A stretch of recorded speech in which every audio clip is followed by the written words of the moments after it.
My mother-in-law demands that I name the baby after her mother, otherwise she will make my life hell. All right, Reddit, I never thought I'd be posting here, but I seriously need some perspective before I lose my mind. Buckle up, because this is about to get real. I, 29F, am 7 months pregnant with my first child. My husband, Jake, 31M, and I have been together for 6 years and married for 3. Everything was going fine, until we announced the baby's gender and my mother-in-law, Linda, decided she was going to dictate what we name our baby. Let me give you some context. Linda has always been the kind of person who believes she knows best about everything. From the food we eat to the brands we buy, she's always had an opinion. Jake has always been a bit passive about it, saying, that's just how she is. Up until now, I've been able to ignore it. But this is on a whole other level. When we found out we were having a girl, Jake and I were over the moon. We had already chosen a name we both loved, Emma. It's simple, elegant, and has personal meaning for us. When we shared the news with our families, my parents were thrilled. Linda, on the other hand, not so much. She didn't say anything at first, but I could tell something was off. Later that night, Jake got a call from her. I didn't overhear the whole conversation, but I heard enough. Words like tradition, family legacy, and respect kept popping up. When Jake hung up, he told me Linda was insisting, no, demanding that we name our daughter Margaret after her late mother.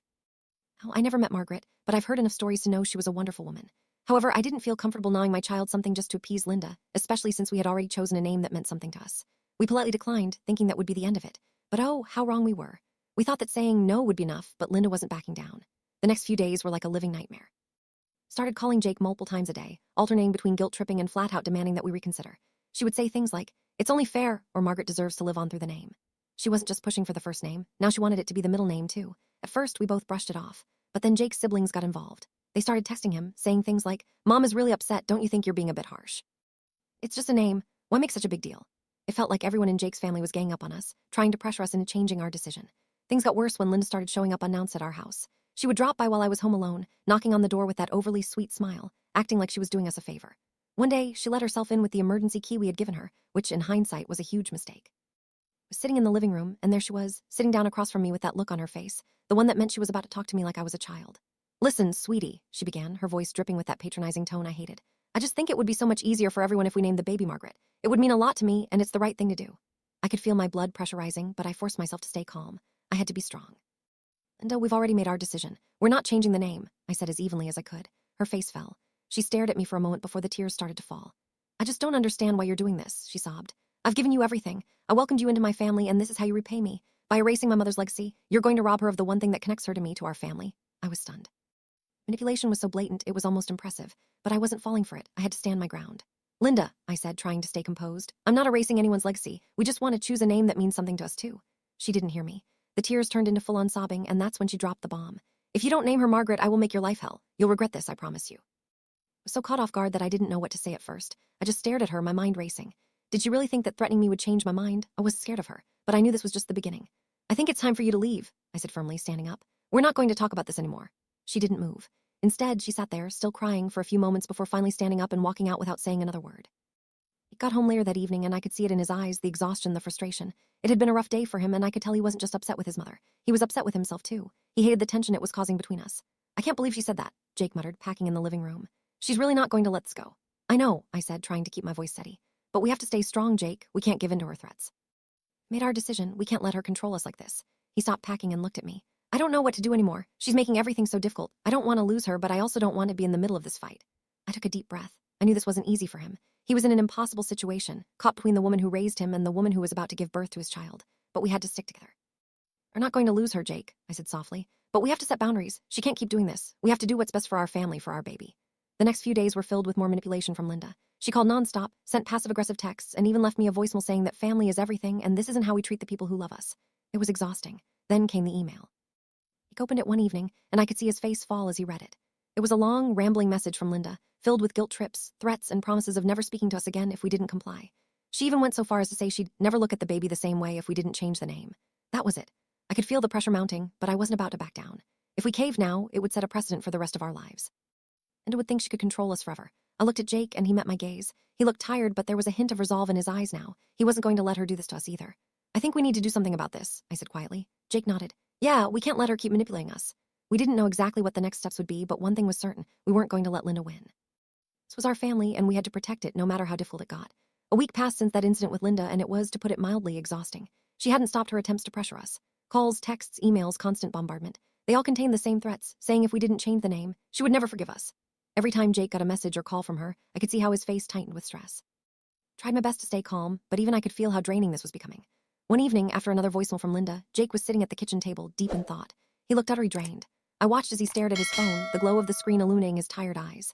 His hands were clasped together tightly, and I knew he was caught between his loyalty to me and the pressure his mother was placing on him. "Jake," I said gently, sitting down across from him. "Can't keep doing this. We can't keep letting her manipulate us." He sighed deeply and ran a hand through his hair. I know, but it's not that simple. She's my mom. I don't want to lose her over something like this." I felt a wave of frustration wash over me. This was exactly what I had feared. Linda had managed to turn Jake's doubts into a weapon against us. I knew how much Jake loved his mom, and I understood that. But this was our baby, our decision. "Jake," I said, my voice steady but firm, "I get it. I know you don't want to lose her, but this isn't just about a name. This is about setting boundaries. This is about us starting our own family and not letting her control everything. If we give in now, she will keep doing this. She will always get her way." Jake didn't answer immediately. He just stared down at the table, his mind clearly racing. I could tell he was torn. Wanted to make everyone happy, but in doing so, he was losing sight of what was best for us. After a few long moments, he looked up at me, his voice barely above a whisper. "Maybe we could compromise. What if we make it the middle name? That way she gets some part of what she wants, and we still get to keep Emma." I could feel my chest tighten. The very thought of compromising on this made my blood run cold. This wasn't just about a name. It was about respecting our choices as parents, about standing firm in the face of manipulation. I took a deep breath and looked him in the eyes, unwavering. "No, Jake, we've made our decision. It's not just about the name, it's about respect. If we give in now, she'll never stop, and I won't let her do that to us." Jake looked at me, his face a mix of exhaustion and uncertainty. I could tell he was struggling, but I wasn't going to back down. "We're in this together, and I needed him to stand by me on this. I understand that you're under a lot of pressure," I continued, my voice softening a little, "but we can't let her dictate how we raise our child. I want Emma to have a name that means something to us, not something that was forced on us by someone else." He nodded slowly, but I could see the hesitation in his eyes. "I just don't know if I can deal with the fallout. She's already turned the whole family against us." "Let them be upset," I said firmly. "This is our baby. We get to decide what's best for her. If Linda truly cares about us, she'll understand that. But I refuse to let her control us, not on something as important as this." Jake exhaled slowly, the weight of it all clearly sinking in. "I don't know if I'm ready for this fight." "We don't have a choice," I replied quietly. "This isn't just about a name. This is about us protecting our family from someone who doesn't respect our boundaries. We can't let her win." He sat in silence for a moment, and then I saw it. The shift. The moment where he made his decision. Slowly he nodded, though I could still see the uncertainty in his eyes. "All right," he said, his voice soft but resolute. "I'm with you. We'll stand by our decision. No more compromises." I let out a breath I didn't realize I'd been holding. Only it felt like we were on the same page. We were in this together. The next few days, however, were far from easy. Linda didn't stop. Her calls became more frequent, more demanding. She started sending us messages saying things like, "If you don't change your mind, you'll regret it forever, and this is the last time I'll ever try to be nice about it." It was exhausting, but now I felt a newfound strength. I wasn't going to be manipulated, and neither was Jake. One evening, Jake's phone rang again. I saw the caller ID and knew it was her. I braced myself for what was coming. "Jake, I've been thinking." Lynn's voice came through the phone, sharp and insistent. "Maybe I was a little too emotional the other day, but I think you and your wife really need to consider the impact this is going to have on our family. Don't you care about what this is doing to me?" Jake looked at me, his face a mixture of frustration and guilt. I shook my head, silently urging him to stay strong. "Mom," he said, his voice tired but firm, "we've made our decision. We're not changing the name. We've talked about it, and this is what we're doing." I could hear Lynn's gasp of disbelief on the other end of the line. "You're choosing her over your own mother after everything I've done for you?" "Yes, Mom," Jake replied, his tone growing cold. "This is our decision. We're doing what's best for our family." The silence on the other end was deafening. For a few seconds, Linda hung up. That night, Jake and I sat down together, the tension finally starting to dissipate. It wasn't over, far from it, but I knew that now we had a united front. We were in this fight together, and that was the only thing that mattered. Whatever happened, we would protect our family. We would protect Emma. It had been a few days since Jake and I made our decision, and things had started to settle down. At least, that's what I thought. We're starting to get back into our routine, picking out baby clothes, preparing the nursery, and trying to focus on what mattered, our growing family. But the calm didn't last long. One Saturday morning, we decided to go grocery shopping. I was feeling pretty good, honestly. I hadn't heard from Linda in a couple of days, and Jake seemed more at ease. Maybe, just maybe, things were starting to cool down. I grabbed my shopping list, put on my jacket, and headed out the door with Jake. Drove to the store, chatting about nothing in particular, enjoying the simplicity of the moment. The aisles were quiet when we entered, and we grabbed a cart and began making our way through the aisles, ticking off items as we went. It was one of those rare moments where everything felt normal, like before all the drama started. But of course, normalcy was short-lived. We were in the dairy section, picking out yogurt, when I turned around and froze. There, in front of me, was Linda. Sitting at the end of the aisle, her eyes locked on mine, her face contorted in that all-too-familiar mix of determination and frustration. I felt my heart drop to my stomach. Jake must have sensed my change in energy because he turned around just as quickly, his face instantly registering the same shock. "Linda," I said, my voice steady, but my insides were anything but calm. She smiled, though it was more of a tight-lipped, strained expression. Well, looks like fate brought us together, huh?" Took a step forward, her heels clicking on the tile floor with every move. "I just wanted to stop by and say how much I've been thinking about you too. About the baby, of course." Jake shifted uncomfortably beside me. He clearly didn't know how to handle this in public. He had been avoiding confrontations with his mom, not wanting to cause a scene, but there we were, trapped in the middle of an aisle, the tension thick between us. I didn't wait for an invitation to speak. "You know," she said, glancing at both of us, "I've been thinking maybe I've been a little harsh. After all, it's your baby. But don't you think I should have some say in the name? I mean, Margaret meant a lot to me. It's not just a name, it's a legacy. Don't you care about family?" Jake's eyes darted to me, his gaze flickering with that same old hesitation. I knew he was tempted to give in, to smooth things over. but I couldn't let him back down now. "Oh, Linda," I said, my voice as calm and firm as I could manage. "We've made our decision. Emma is our daughter's name, not Margaret, not Emma Margaret. We're done discussing it." Linda's expression darkened, her smile dropping completely. "So you're telling me you'll disrespect my mother's memory just to avoid a little family drama? You think that's right?" The word stung, but I refused to back down. I felt Jake tense beside me, but I stayed strong. "Linda," I said, my voice unwavering, "this isn't about disrespecting anyone. This is about us. Jake and I, this is our child. We get to decide, and we're not changing our minds." Her face twisted into a mask of disbelief. For a moment, she said nothing, just staring at me with that same mixture of anger and frustration. I could see her trying to compose herself, but the emotion was there, bubbling just under the surface. "I can't believe this," she muttered, shaking her head. "You've really made your choice, haven't you?" I nodded, not giving an inch. Jake looked torn, his eyes flickering between us, clearly caught in the crossfire. I knew he was struggling, but I needed him to stand with me, not waver now. I needed to feel that support, that assurance that we were a team. Linda finally sighed, a heavy, defeated breath. "Fine, if this is how it's going to be." She looked directly at Jake, her voice sharp. "Just remember, I'm not going to forget this. Neither will the rest of the family." With that, she turned and walked away, her heels clicking sharply on the floor as she disappeared into the next aisle. I stood there for a moment, feeling the weight of the situation. I could still feel the tension in my chest, my heart racing. It wasn't over, I knew that, but it was another battle we had survived. Jake exhaled slowly, rubbing his forehead. "I am sorry. I didn't want you to have to deal with that." I shook my head, taking his hand. "In this together. We have to stand our ground, Jake, for our family, for Emma." He nodded, finally seeming to gather his thoughts. "I know I'm just not used to this, to the pressure, but you're right. This is our baby, our decision." I squeezed his hand, relieved to hear him finally come around. "We've got this, Jake. I know it's tough, but we can't let her control everything." We finished paying for our groceries, the tension still hanging in the air like a storm cloud. I feel the weight of the encounter with Linda pressing down on me, but I tried my best to push it out of my mind. We needed to move on, focus on what mattered, our baby. "Let's just get out of here," I said softly to Jake as we headed toward the exit, pushing our cart. I wanted to forget the exchange with Linda and just enjoy a quiet evening at home. But as we approached the door, something stopped me. I saw her. Linda was standing by the entrance, just a few feet away, waiting for us. I wasn't even trying to hide her presence. The look on her face was a mix of anger and something more dangerous, determination, like she was ready to push this further no matter the cost. "Linda," Jake said cautiously, his voice low, a mix of confusion and frustration. "What are you doing here?" She didn't answer immediately. Instead, she stepped forward, holding the handles of two grocery carts, our carts. I could tell by the way she was gripping them that she was trying to push them in front of us, blocking our path. I felt a chill run down my spine. Something about her actions felt off. She wasn't just trying to confront us. She was trying to stop us from leaving. "Linda, what the hell are you doing?" I asked, my voice now sharp. "You're not going to do this." She didn't respond to me. Instead, she started shoving the carts back and forth, almost in a frantic way. "You don't get it," she muttered under her breath. "You think you can just erase everything, erase her. But I'm not going to let you." I glanced at Jake, who was now clearly alarmed. He stepped forward, trying to move the carts out of the way, but Linda wasn't having it. She continued to shove them, her movements erratic. "Linda," Jake said, his voice now more forceful. "Stop it." Suddenly, I heard a loud crash, a sickening thud. I turned to see Linda stumbling, losing her balance as she tried to push one of the carts too quickly. Her feet slid out from under her, and she crashed to the ground hard, landing with a sickening thud on the concrete floor. For a moment, everything went silent. Then I heard her groan in pain, clutching her ankle. "Oh my God," Jake said, his face turning pale as he rushed to her side. I froze, unsure of what to do, my heart racing. Was she hurt? Was she faking it? Linda winced as she tried to sit up, but she couldn't seem to put any weight on her left leg. She looked up at Jake, her eyes wide with pain, but there was something else in them too, something like desperation. I didn't mean to," she stammered, her voice shaky. I thought if I thought I could make you see." Jake knelt beside her, looking down at her with a mix of concern and frustration. "Linda, you need to calm down, you're hurt. Let me help you." But she didn't let him. Instead, she pushed herself away from him, her face twisted with a mixture of rage and helplessness. "I'm fine. I just wanted you to understand. I wanted you to understand what this means to me." At that moment, I stepped forward, my heart pounding in my chest. I knew I shouldn't be anywhere near the scene, but I couldn't stand by and let Linda get away with this. "You've made your point, Linda," I said coldly, my voice cutting through the chaos. "You've gone too far. I'll let you manipulate us any longer." Linda's eyes locked with mine, her expression filled with a mix of anger and something else, regret maybe, but it was fleeting. In a blink, she was back to her old self, the fury overtaking her. "You don't understand anything," she spat. "You think this is just about a name, but it's not. You don't understand what this family means. You'll regret this, all of you. I won't forget this." Jake's face was pale, and I could see the panic in his eyes. Please, just let me help you." But Linda ignored him, pushing herself up slowly with one hand as she clutched her injured leg. "No," she hissed. "You'll regret this, all of you. You've made your bed." The store manager came rushing over at this point, having seen the commotion from a distance. "Is everything all right here?" he asked, clearly alarmed. Jake looked at the manager, his frustration clearly building. "She fell," Jake said shortly. "She's hurt. Can you help her?" Manager looked down at Linda, who was still trying to stand, her face a picture of pain. "We need to call an ambulance," he said, his tone serious. "She might have twisted her ankle badly. It could be worse." Lynn's face turned pale as she realized the gravity of the situation. She froze for a moment, then let out a long, shaky breath. She had clearly pushed herself too far. I'll be fine," Linda muttered weakly, her voice breaking. "I'll be fine." He sighed heavily, looking at me with frustration in his eyes. "I never wanted it to come to this," he said quietly. "But this is getting out of hand." "I know," I replied softly. "But we have to stick to our decision. We can't keep letting her manipulate us."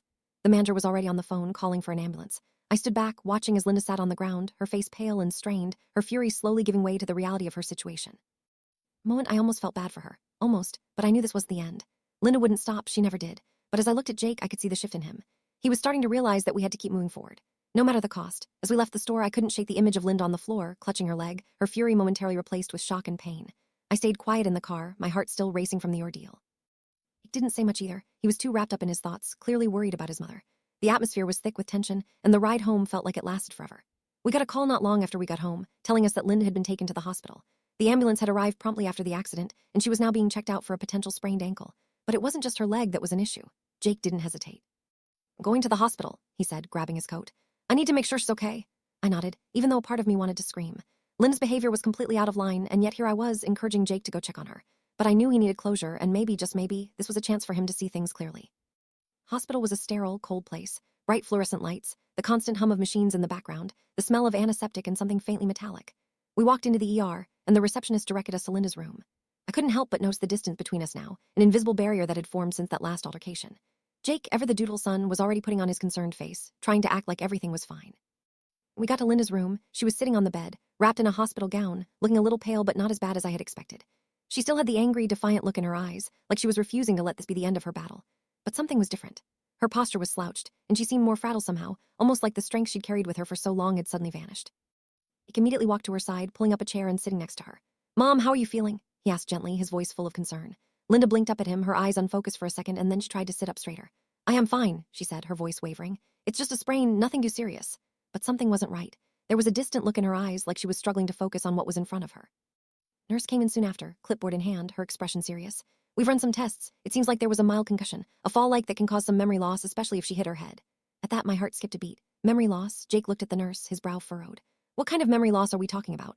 The nurse cleared her throat. "It's not uncommon for people who have suffered head injuries to have temporary memory lapses. Need to monitor her over the next few days to see if it improves." Linda didn't seem to register the seriousness of the situation. She looked at Jake, her brow furrowing. "What are you talking about, honey? I'm fine, really." Jake reached out and gently took her hand. "Mom, you don't remember the fall? You were pushing the carts in the store. You lost your balance and fell."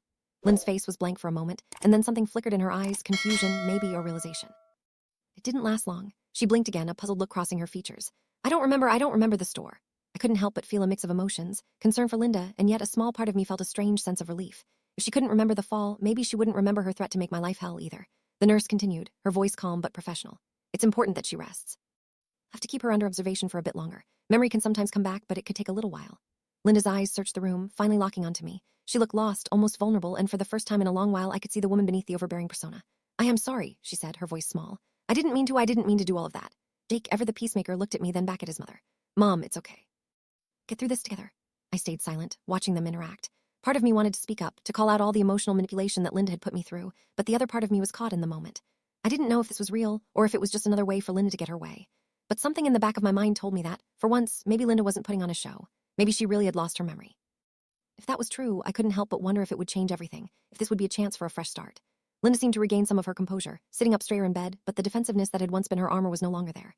It was replaced with something else, a fragility I hadn't seen before. She turned to Jake, her face softening, and for the first time in ages, she looked uncertain. "I've been hard on you, haven't I?" she asked softly, almost timidly. "Both of you?" Jake nodded slowly, his eyes softening too. "It's okay, Mom, we've just been trying to make decisions that are right for us." Linda swallowed, her gaze dropping to her hands. "I don't want to drive a wedge between us, I thought I was doing what was best for you, for the baby." She looked up at Jake, her voice shaking. "I thought if I could give her my mother's name, I'd be part of her life more, but maybe I've been going about this all wrong."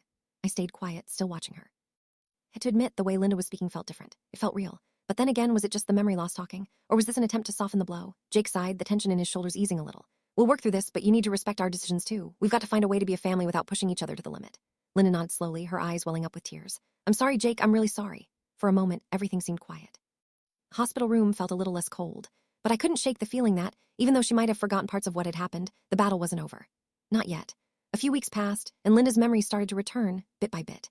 She'd have moments where she seemed like her old self, the overbearing, controlling woman who felt entitled to make decisions for everyone. Then there were times when the confusion would resurface. She'd forget details, and those rare moments of vulnerability would creep back in. It was a strange balance, and frankly, it left me exhausted. The hospital stay had brought some sort of fragile peace between Linda and me. She'd apologized at least once, and I had quietly accepted it, though part of me remained cautious, worried that the old Linda might come back at any moment. Jake was more hopeful than I was, trying to bridge the gap, bringing up our discussions about the baby's name, and trying to find a middle ground. But even as Linda's memory returned, she didn't bring up the name again. I wasn't sure whether that was because she truly understood our decision now, or if she simply didn't have the energy to fight anymore. The day the baby was born was nothing like I expected. Months leading up to her arrival had been filled with tension, uncertainty, and a fair amount of stress from dealing with the name issue. But when I held our daughter in my arms, none of that mattered. She was perfect. The overwhelming feeling of love for her wiped away everything else, at least for a moment. Jake was beside me, beaming like a proud father, and I couldn't help but feel relieved that we were finally past the point of arguments and pressure. Little girl was here, and she was ours, no one else. We had named her Emma just like we had planned. It felt like a victory, not just for us, but for our little family and our autonomy. I knew we'd have challenges ahead, but for now, Em was here, and we were going to do things on our terms. A few days after we brought Emma home, Jake invited Linda over. He'd been in touch with her frequently, and while she still seemed to have moments of forgetfulness, she was adjusting. Wasn't sure what to expect, whether she'd finally accept our decision or continue to push for the name Margaret. I kept telling myself to stay calm, that I didn't have to justify our choice anymore. But a part of me was still bracing for the worst. Linda arrived at the house, and I could see the change in her demeanor. She seemed more subdued than usual, perhaps a little less certain of herself. As soon as she walked through the door, I could tell she was trying to be on her best behavior. Some things for the baby, Linda said, holding out a small bag with baby clothes. I hope she likes these. Jake and I both smiled, grateful for the gesture, even if it wasn't the apology I was hoping for. But then Linda did something unexpected. I know I've been difficult, she began slowly, sitting on the couch across from me. And I wanted to say I'm sorry. I didn't realize how much pressure I was putting on you both. I wanted to feel connected to my granddaughter. I understand now, and I respect your decision. I felt a mixture of relief and skepticism. She was finally acknowledging that the name was our choice, not hers. And while I appreciated the apology, part of me couldn't help but wonder if this would last. But for now, I decided not to focus on the what-ifs. We're just happy she's here, I replied softly, my arms around Emma as I sat on the couch. And we want her to have a name that's special to us. Linda nodded, her eyes softening as she looked at Emma in my arms. I can see that, she said quietly. And she's beautiful. Emma suits her. The conversation shifted, and for the first time in a long time, I felt like we were finally on the same page. There was no talk of Margaret, no mention of legacy, just an understanding that Emma was our daughter and we were her parents. We didn't know what the future held with Linda, but for that moment there was peace. Linda wasn't going to try to change Emma's name anymore, and Jake and I were free to raise her the way we wanted. There would still be challenges ahead, no doubt, but this was a victory. Our family was moving forward, and that was all that mattered. As the days went by, the tension between us and Linda seemed to ease. She came around more often to visit Emma, but it was different now. She was no longer trying to impose her will on us, no longer trying to control every aspect of our lives. The memory loss had been a blessing in disguise, forcing her to reflect on her actions. Or maybe she was just finally accepting that her way wasn't the only way. Whatever it was, I didn't care anymore. I had Emma in my arms, Jake by my side, and we had made it through the storm. And Emma, well, she would grow up knowing her name meant something special to us, because in the end, it was the one thing we had fought for together.